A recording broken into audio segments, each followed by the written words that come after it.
इसलिए रावण नहीं लेता। इसका अर्थ यह है कि रावण दीक्षा भूल गया, शिक्षा तो याद है। आज हम लोगों के साथ यही है, हमको भी शिक्षा तो याद है पर हम भजन भूल गए, भगवान के स्मरण को भूल गए, इसीलिए हमारे मन खराब है। और हनुमान जी ने क्या किया? रावण से कहा कि रावण एक काम कर लो, क्या?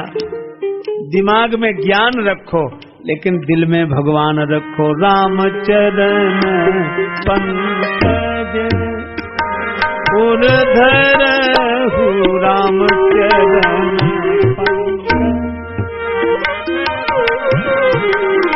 लंका अचल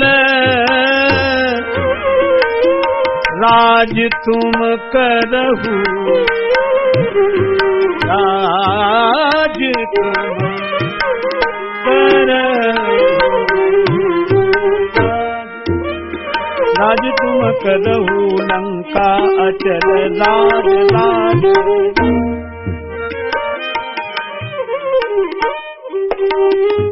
अचल राम जी के चरणों को हृदय में रखो। अब एक बात और, हनुमान जी रावण से तो कह रहे हैं कि राम जी के चरणों को हृदय में रखो, तो चरित्रशीलता क्या है कि हम जो दूसरे को उपदेश दें उसका आचरण पहले स्वयं करें। अच्छा, वर्णमाला में भी देखो, आकार आ पहले है और ऊ बाद में। इसका अर्थ है आचरण पहले उच्चारण बाद में। वर्णमाला में आ पहले है ऊ बाद में, आचरण पहले उच्चारण बाद में। और जो आचरण के पहले ही उच्चारण करे तो ऊ शब्द से उच्चारण ही नहीं बनता और भी बनता है कुछ, और वो बनता है जिसको रात में ही दिखता है, दिन में तो दिखता ही नहीं है। अरे वो उल्लू है जो बिना आचरण के उच्चारण करे, पहले आचरण बाद में उच्चारण। हनुमान जी यही उपदेश देते हैं अपने चरित्र से, चरित्रशीलता यह है। अच्छा, हनुमान जी से कोई पूछे कि तुम कैसे कह रहे हो कि रामचरण पंकज धरो? हनुमान जी बोले हमने रखे हैं। किसके कहने से? जानकी माता ने कहा रघुपति चरण हृदय धरि तात मधुर फल खाओ। तो हमने राम जी के चरणों को हृदय में रखा है, इसीलिए हम तुमसे कह रहे हैं कि तुम रखो। अच्छा, कोई कहे फायदा? जानकी माता को प्रत्यक्ष फायदा हुआ। प्रत्यक्ष फायदा क्या हुआ? भगवान ने कहा तुम पावक मां करो निवासा, तो पावक तो जला देगी। सोचना चाहिए, आग तो जला देगी, पर जानकी माता ने कहा कि मुझे नहीं जलाएगी, मैं पावक में ही रहूंगी। और क्या किया उन्होंने? प्रभु पद ही ये धरी अनल समान, भगवान के चरणों को हृदय में रख लिया, फिर अग्नि में प्रवेश कर गई। और भगवान के चरणों तो इतने शीतल हैं कि जिन चरणन ते निकसी सुरसरी शंकर जटा समाई, उन चरणों को हृदय में रख लिया। और जो भीतर भगवान के चरणों की शीतलता से भरा हो, वह चारों तरफ लगी हुई आग के बीच में भी बना रहे, तो आग उसका कुछ नहीं बिगाड़ सकती। और हनुमान जी ने कहा कि जानकी माता को यह लाभ हुआ, वे आग में नहीं जली, और इसीलिए तो हनुमान जी नहीं जले, पूरी लंका जल गई। पावक देहु लगाए और हनुमान जी नहीं जले। तो भगवान के चरणों को जो भीतर हृदय में रख लेता है, वो बाहर राग द्वेष वैमनस्य ईर्ष्या की आग से अपने आप बच जाता है, अप्रभावित रहता है। पर भीतर देखो, भीतर अगर अभिमान भरा होगा तो बाहर की आग जलाए बिना नहीं रह सकती। और अगर मन में भीतर अभिमान की जगह भगवान भरे होंगे तो बाहर की आग उस व्यक्ति को जला नहीं सकती। यह संदेश श्री हनुमान जी महाराज दे। राम चरण पंकज उर धरहु, भगवान के चरणों का, भगवान की भक्ति। अब ये बात अलग है कि रावण नहीं माना, न माने। रावण बोला हमें उपदेश दे रहे हो हमको? देखो मौत तुम्हारे बगल में खड़ी है, मृत्यु निकट आई खल तो, हमें समझा रहे हो? पर हनुमान जी ने कहा कि हाँ, मौत हमारे बगल में खड़ी है। रावण बोला फिर भी नहीं डर रहे हो? मैंने मौत तुम्हारे बगल में खड़ी कर दी है। हनुमान जी बोले डर इसलिए नहीं रहे रावण, मौत हमारे बगल में खड़ी जरूर है, देख तुम्हें रही है। रावण बोला हमें देख रही तो तुम्हारे बगल में क्यों खड़ी? हनुमान जी बोले हमसे तो पूछने आई है कि रावण का अभी मामला साफ करना है कि बाद में? हम तो उसे रोके हुए हैं कि मान जाता है तो ठीक, नहीं तो जो होना है सो तो होगा ही। अब इसमें संकेत क्या है? उल्टा हो ही कहे हनुमान कि रावण तुम्हारी आंखें तो 20 हैं और बड़ी पैनी दृष्टि है, और इतनी पैनी दृष्टि है कि तुम्हें दूसरों की मौत दिखती है पर तुम्हें तुम्हारी मौत नहीं, तुम्हें अपनी मौत नहीं दिखती। दूसरों के जीवन में क्षणभंगुरता दिखती है और अपने जीवन की असारता आज तक समझ में नहीं आई। अच्छा देखो, रावण दूसरों की मौत देखकर कल्याण नहीं होता, अपनी मौत का विचार ही व्यक्ति के मन को भगवान से जोड़ता है। और रावण बोला इसे मार डालो बंदर। राक्षस मारने के लिए दौड़े। हनुमान जी का चरित्र हमें यही सिखाता है, कैसी भी प्रतिकूलता आए भगवान का भरोसा रखने वाले की सहायता भगवान करते हैं। विभीषण जी बीच में पड़े और कोई दंड दो। नीति के विरुद्ध है दूत का वध। रावण बोला बंदर के अंग भंग कर दिए जाएं, अंग भंग करी पठाइए बंदर। हनुमान जी ने सोचा कि अंग भंग की आज्ञा दी है और अंगों का नाम तो लिया नहीं। अंग भंग कराते समय कहीं से अपनी बहन शूर्पणखा की याद आ गई कि उसके नाक कान कटे थे तो बंदर के भी नाक कान काट दिए जाएं। तो नाक कटा के जाएंगे तो क्या भगवान को मुंह दिखाने लायक रहेंगे? हमें भगवान ने यहां भेजा है। संकेत बड़ा सार्थक है, कथाएं तो वही, पर इन कथाओं का संदेश कितना सुंदर है। हनुमान जी कहते हैं कि हमको भगवान ने भेजा तो क्या राक्षसों के द्वारा नाक कटा के लौटे? इसका अर्थ यह है कि कौन ऐसा है जिसे भगवान ने न भेजा हो। हम आपको भी तो दुनिया में भगवान ने भेजा है, तो क्या विकारों के हाथ से अपनी नाक कटा के लौटे तो क्या भगवान को मुंह दिखाने लायक रहेंगे? इसलिए नहीं। तो फिर रावण बोला बंदर की ममता पूंछ पर है। हनुमान जी बोले ये खूब चली जाए और नाक बचे। कितनी अद्भुत बात है कि समाज में पूंछ रहे चाहे ना रहे पर भगवान को दिखाने लायक मुंह बना रहे। समाज वाले पूछें चाहे ना पूछें, समाज में पूछ रहे चाहे ना रहे पर भगवान को दिखाने लायक मुंह बना रहे। मुझे एक बात याद आई, श्री धाम वृंदावन में एक बड़े प्रसिद्ध संत थे, संत श्री माधव दास जी, भगवत प्राप्त महात्मा, भगवान श्री कृष्ण के अनन्य भक्त, सख्य भाव वाले। अब भगवान श्री कृष्ण के सखा, वैसे ही विनोदी स्वभाव। तो माधव दास जी रोज भिक्षा के लिए जाएं, जय श्री कृष्ण करते हुए, सो एक मैया कहे बाबा बैठ, भिक्षा तो मैं दूं लेकिन मेरे एक प्रश्न को उत्तर दे दे। बाबा कहते मैया पूछ। तो बाबा सोचते कुछ गंभीर प्रश्न पूछेगी और मैया भी बड़ी विचित्र।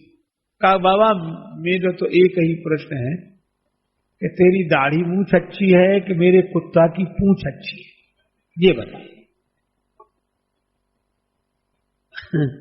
अब माधव दास जी हंसते हुए चले गए, कोई उत्तर ही नहीं कभी। और जब रोज उसके यहां जाते और वो रोज पूछती, जीवन भर उत्तर नहीं, हंसते रह जाते, टाल देते, और वो रोज पूछती और बाबा उसके यहां रोज जाते। एक दिन उनका शरीर छूट गया, शरीरांत हो गया बाबा। तो सब अंतिम यात्रा में सम्मिलित हुए, विमान बनाकर ले जा रहे। बुढ़िया द्वार पे आकर खड़ी हो गई। क्या हुआ? बाबा माधव दास जी ने शरीर छोड़ा, लेकिन वो हमसे कहते थे तेरे प्रश्न का उत्तर दे के जाऊंगा। संत वचन देकर ऐसे तो जा नहीं सकते, उत्तर दें। बोले अब का उत्तर देंगे, वो तो गए। नहीं नहीं, जा ही नहीं सकते, उतारो विमान। विमान उतरवा लिया और पांव पकड़ के बोली बाबा ऐसे नहीं जाने दूंगी, उत्तर दे के जा। तो कहानी बड़ी अद्भुत है, विश्वसनीय है, क्योंकि भगवत प्राप्त संतों के जीवन में ऐसी घटना कोई आश्चर्यजनक नहीं। वृद्धा ने प्रार्थना की तो बाबा माधवदास के शरीर में प्राण आए, उठकर बैठ गए। हाँ मैया अब पूछ। बाबा मैं तो वही पूछूं, तेरी दाढ़ी मूंछ अच्छी है कि मेरे कुत्ता की पूंछ अच्छी? तो माधवदास जी फिर मुस्कुराए, अपनी दाढ़ी मूंछ पे हाथ फेर कर बोले, भैया मेरी दाढ़ी मूंछ ही अच्छी है, मेरे कुत्ता की पूंछ का अच्छी हो? तो बुढ़िया आंखों में आंसू भर के बोली, बोले बाबा ये बात तो मैं भी जानती, लेकिन आज तक उत्तर नहीं दिया।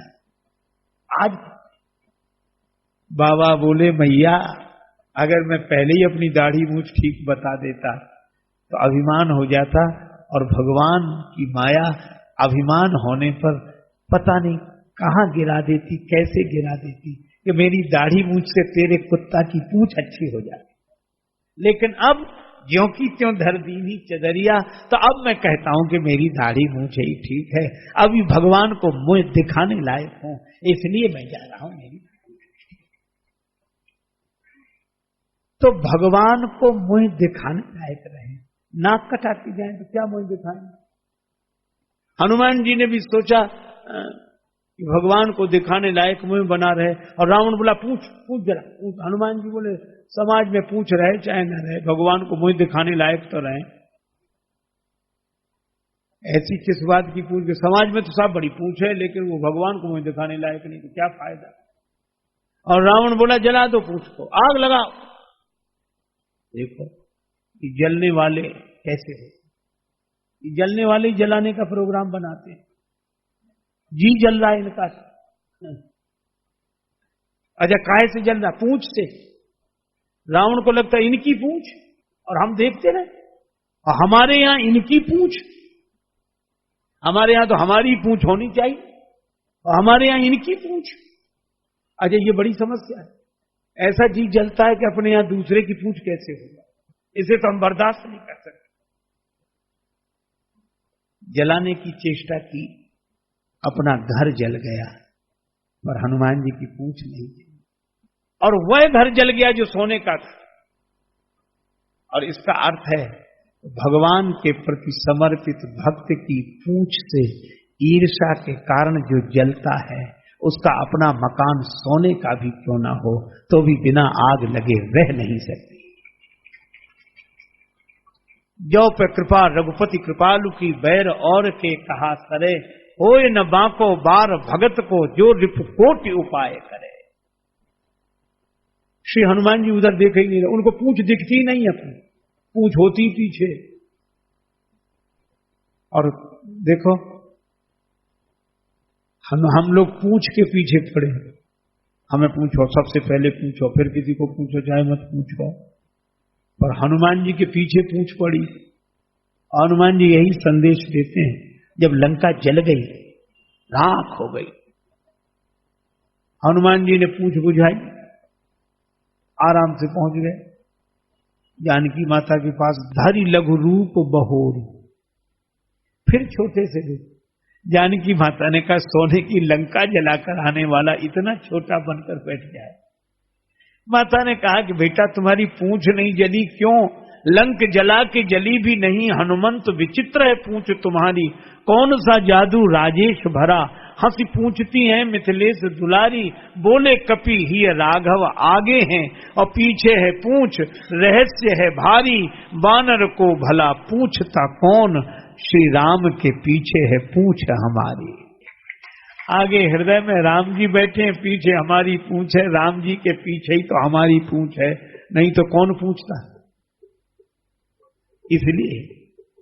और माता पावक में मेरी पूंछ नहीं जली, तो पावक में तो जलाने की शक्ति है, फिर क्यों नहीं जली? हनुमान जी बोले बचाने की भी शक्ति, आग में बचाने की शक्ति, आग से। हाँ कैसे? तो पावक में बचाने की शक्ति भी बैठी थी। कौन? हनुमान जी मुस्कुराए, मां मुझे पता है, प्रभु ने आपसे ही तो कहा था तुम पावक मह करहु निवासा। आप जिस पावक में निवास कर रही हैं, उस पावक में मेरी पूंछ कैसे जल सकती है? आपके कारण, आपके कारण। यह हनुमान जी का दैन्य है। और वही बात है कि रावण से हनुमान जी को कोई चिढ़ नहीं, वे तो विनती करो जोरी कर रावण, हाथ जोड़कर विनती करते हैं, प्रभु कहते हैं, स्वामी कहते हैं, लेकिन रावण को हनुमान जी की पूंछ सहन नहीं हो। वो तो जब आंख बंद करे तो हनुमान जी की पूंछ दिखे उसे। हनुमान जी तो जानकी माता का संदेश लेकर लौटे, इतना बड़ा काम करके आए। भगवान ने कहा कहो कबीर रावण पावे लंका, कबीर रावण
हृदय दुर्ग अति बंका, कहु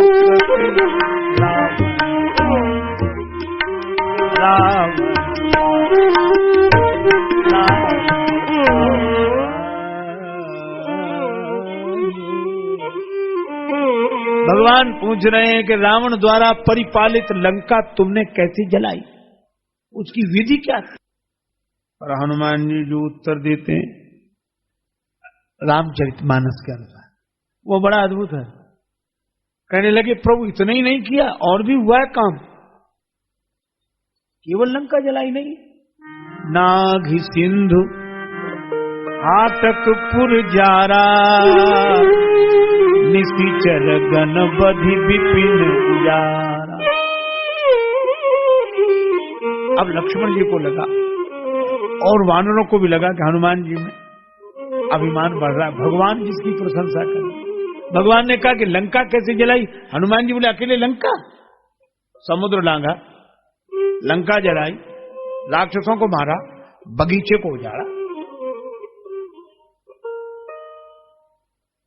भगवान ने कहा अच्छा यह भी किया? हाँ महाराज, लेकिन ये हुआ है, किया की बात नहीं कह रहा हूं। भगवान ने कहा तुम्हें तो शायद क्रम भी याद नहीं। अच्छा आप इस पंक्ति में देखो व्यतिक्रम है, नाग सिंधु हाटकपुर जारा, समुद्र लांघा और लंका जला दी, फिर निशाचरों को मारा, फिर बगीचा उजाड़ा, सब क्रम इधर उधर है। होना तो यही चाहिए था कि नाग सिंधु पुण्य विपिन उजाड़ा, तो समुद्र लांघने के बाद ही तो बगीचा उजाड़ा। और फिर कहते निश्चर बधि हाटकपुर जारा, तो क्रम बन जाए।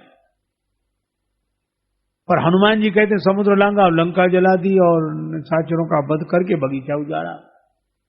भगवान ने कहा कि तुम्हें क्रम मालूम नहीं। हनुमान जी बोले कैसे मालूम हो? हमने किया हो तो क्रम मालूम हो, जिसने किया हो क्रम तो वह जाने। भगवान खूब हंसे। अच्छा ठीक ठीक मैं समझ गया, तो क्रम का भगवान मेरा कोई क्रम नहीं है, न कार्य है न क्रम है, कोई कार्यक्रम नहीं, आपका ही कार्य आप ही क्रम जानो। तो भगवान ने कहा ये जो क्रम है आपका बताया हुआ क्रम है, हमारा हाँ, जिस क्रम से आदेश मिला सो मैं बता रहा हूं। नाग सिंधु ये तो पहले ही प्रोग्राम बन गया था, इतना करो तात तुम जाई सीते देख काहू सुधि आई, जो नागई सद जो जन सागर तो हम चले, इतना तो हमने किया। अब आगे क्या करें, तो हम खुद परेशान थे। कहा गया था सीते ही देख काहू सुधि आई, अब मैं फिर तरुपल्लो में रहा लुकाई करे विचार करो का भाई। तब तक त्रिजटा के माध्यम से आपकी ही आज्ञा हुई, सपने बानर लंका जारी, तो हमने तुरंत नोट किया दूसरा काम यही है। और जात उदान सेना सब मारी, तो हमने भी लिख लिया नाग सिंधु हाटकपुर जारा, और फिर निश्चर गण बधि, ये आपकी आज्ञा इसी क्रम से हुई है। एक काम हमारे द्वारा हो गया, विपिन उजारा। महाराज अब इसमें जो कुछ भी आप कहो, लेकिन ये आप तो भगवान ने कहा हाटकपुर जा रहा तो लंका तो तुमने बाद में जलाई, बगीचा पहले उजाला। हनुमान जी बोले भाई यही तो बात है, क्या हमने लंका जलाई तब नहीं जली, वो तो आपके संकल्प में तो पहले ही जल गई थी, हमारा तो बहाना था, कार्य तो आपके संकल्प में पहले ही पूरा हो गया था, हम क्या करें। हनुमान जी ऐसे निरभिमानी है। लेकिन चलो समुद्र पार तो किया, ये तो बड़ा काम है। हनुमान जी बोले समुद्र पार हमने नहीं किया, तो समुद्र पार पहुंचे कि नहीं? हाँ पहुंचे। तो किसकी वजह से पहुंचे? मुद्रिका तो तुम ही ले गए थे। हनुमान जी बोले हम मुद्रिका लेकर नहीं गए, मुद्रिका हमें लेकर गई। हम मुद्रिका लेकर नहीं गए, मुद्रिका हमें ले गई। ले मुद्री वापार गई। अच्छा मुद्रिका उस पार ले गई, सबूत प्रमाण। प्रभु मुद्रिका मेली मुख माही, ये जलधि लागी गए अचरज नाहि। हम मुद्रिका लेकर नहीं गए, मुद्रिका हमें लेकर गई। अच्छा तो मुद्रिका तो सीता जी को दे आए, हाँ तो उधर से इधर कौन लाया? उधर से इधर कौन लाया? हनुमान जी बोले हमें यही डर था, उधर से तो आ गए, इधर से उधर कैसे जाएं?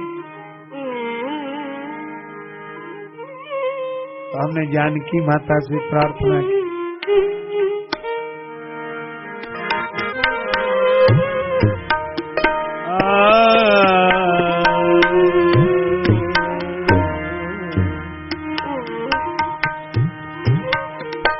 मातु मोहि दीजु कछु कीन्हा, मातु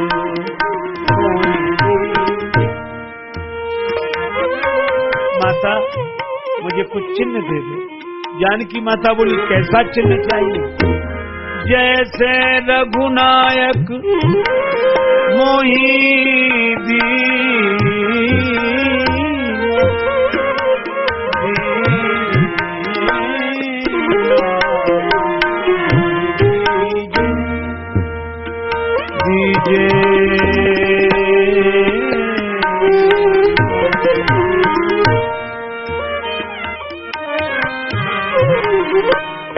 मातो मोहि दीजे मोहि दीजे मोहि दीजे। ऐसा दो जैसा राम जी ने चिन्ह दिया था, अर्थात श्री राम जी ने ऐसा चिन्ह दिया कि समुद्र के उस पार से इस पार लाया। आप ऐसा चिन्ह दे दो जो इधर से उधर ले जाए। चूड़ामणि उतार तब दयो। तो हनुमान जी ने कहा ले मुदरी वा पार गई, चूड़ामणि या पार और सीय विरह लंका जली। लंका भी हमने नहीं जलाई, फिर आग तो वहां लगी हुई थी। हमने तो एक काम किया, क्या? वो जो पवन करते हैं, तो पवन कुमार ने किया, इधर की आग उधर कर देना हवा का काम है। तो आग लगी थी जानकी माता के तन में मन में, आपके विरह की आग, उस आग को हमने लगा दिया। जो लगी थी जानकी माता के तन में मन में, उसे हमने लगा दिया रावण के भवन में। इधर की आग उधर कर दी। उल्लंघ सिंधो सलिलम सलीलम, यह शोक वन्यम जनकात्म जाया, आदाय तेनैव ददाह लंकाम, नमामि तम प्रांजलि आंजनेयम। सो सब कृपा तुम्हारी, आपकी कृपा है प्रभु। सो सब तव प्रताप रघुराई, नाथ न कछु मोरी प्रभुताई। मेरा तो निश्चय यह है, तव प्रभाव बड़वा न लही जारी सकई खलु, ताका प्रभु कछु अगम नहीं, जा पर तुम अनुकूल। तव प्रभाव बड़वा न लही जारी सकई खलु तूल। भगवान ने प्रशंसा की, हनुमान जी चरणों में गिर गए, त्राहि त्राहि भगवान। भगवान ने कहा हनुमान जी चरणों में तो पहले भी गिरे थे, लेकिन तब चरण पकड़े थे, आज गिरे हो चरण पकड़े नहीं। उस समय तो प्रभु पहचान परेऊ गही चरना, और आज तो चरण परेऊ गही नहीं। हनुमान जी ने कहा तब में अब में अंतर है प्रभु, क्या? बोले तब हम सेवक थे और सेवक को स्वामी के चरण पकड़ने चाहिए तो पकड़े थे। कहा अब? बोले अब तो हम सुत हो गए, बच्चे हो गए, तो बच्चा पकड़ना नहीं जानता, वह तो गिरना जानता, वह चरण पकड़ना क्या जानता। तो भगवान बोले अब?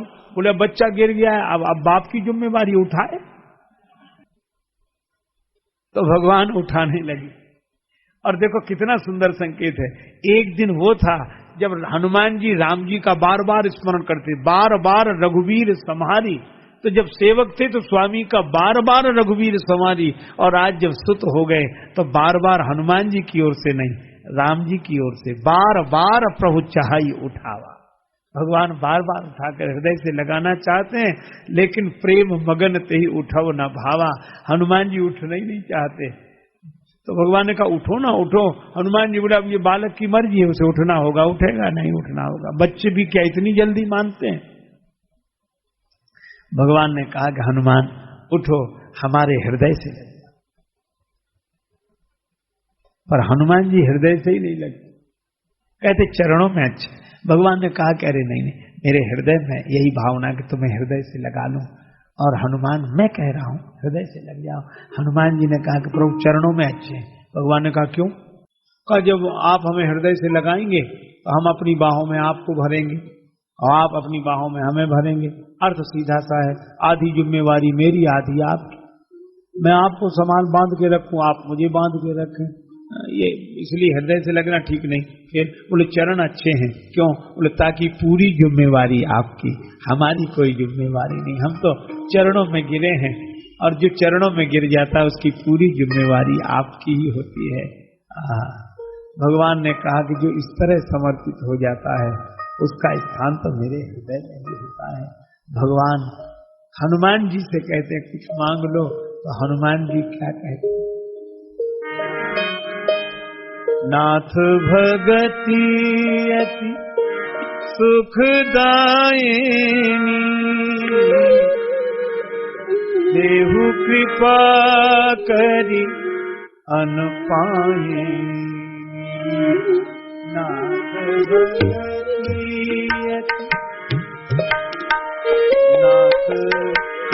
भगति अति सुखदायिनी,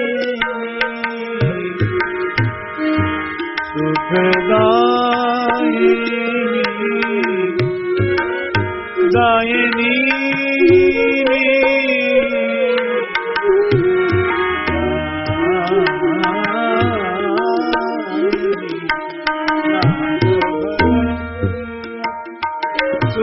सुखदायिनी देहु कृपा करि अनुपायिनी। नाथ भगति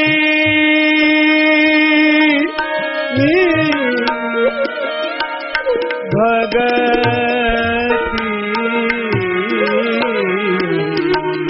नाथ भगति।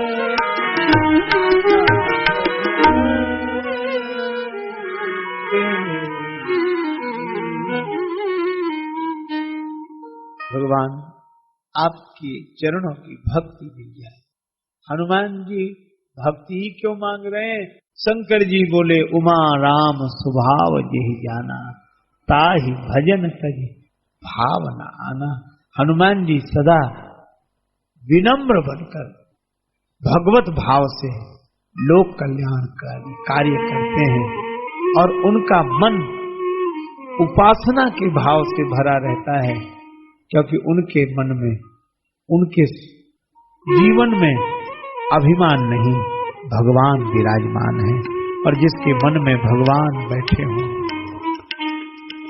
उसके, देखो शिक्षा बुद्धि में, ज्ञान बुद्धि में और भगवान हृदय में, यही जीवन को संतुलित बनाने का काम है। और सचमुच जिसके मन में भगवान बैठे होंगे उसे सब जगह भगवान दिखेंगे, और जिसको सब जगह भगवान दिखते हों उसके मन में कोई विकार नहीं आ सकता। जहां राम तहां काम नहीं, जहां काम नहीं राम, तुलसी कबहू की रह सके, रवि रजनी एक ठाम। तो इसीलिए हनुमान जी जैसा आजन्म बाल ब्रह्मचारी, हनुमान जी जैसा काम जयी, क्रोध जयी, लोभ जयी कोई नहीं।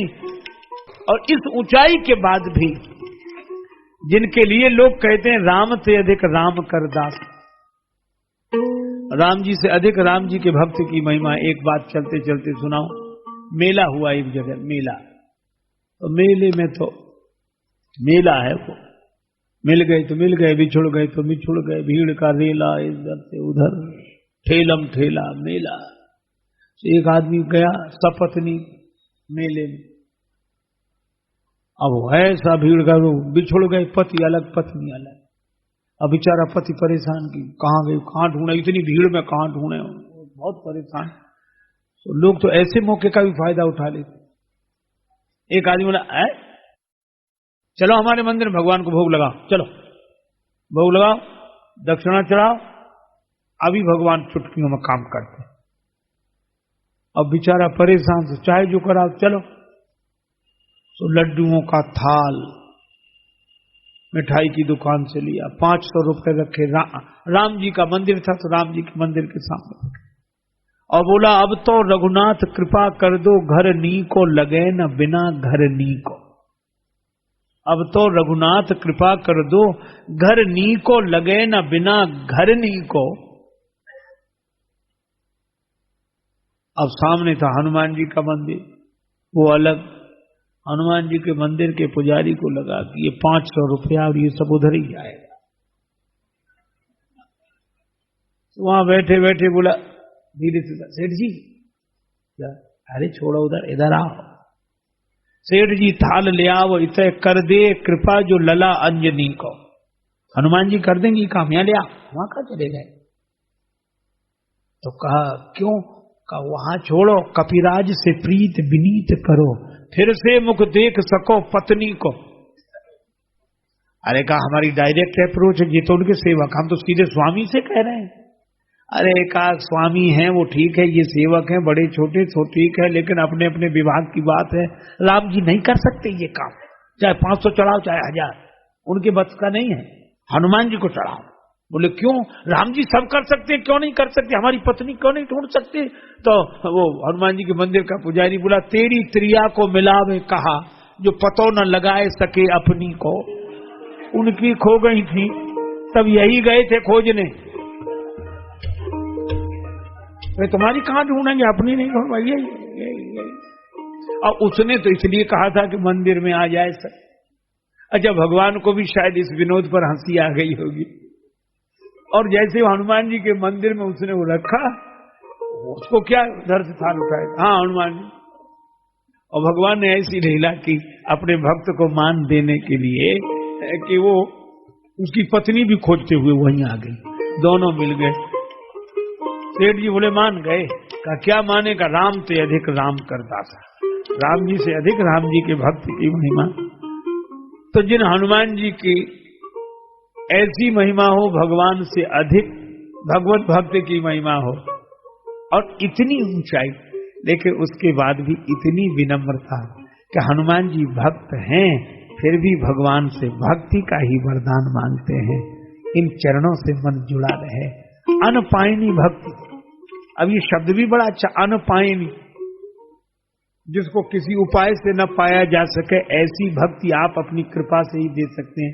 एक अर्थ। तो दूसरा अर्थ यह है कि बिना पांव की भक्ति दे दो, अनपायन, पाए ना हो जिसके, पांव ना हो, अर्थात ऐसी भक्ति दे दो। देखो जिसके पांव होते वो इधर से उधर चला ही जाता है, हमें ऐसी भक्ति दे दो जो बिना पांव की हो, एक बार बैठ जाए तो फिर कहीं जाए ही नहीं, ऐसी भक्ति दे दो।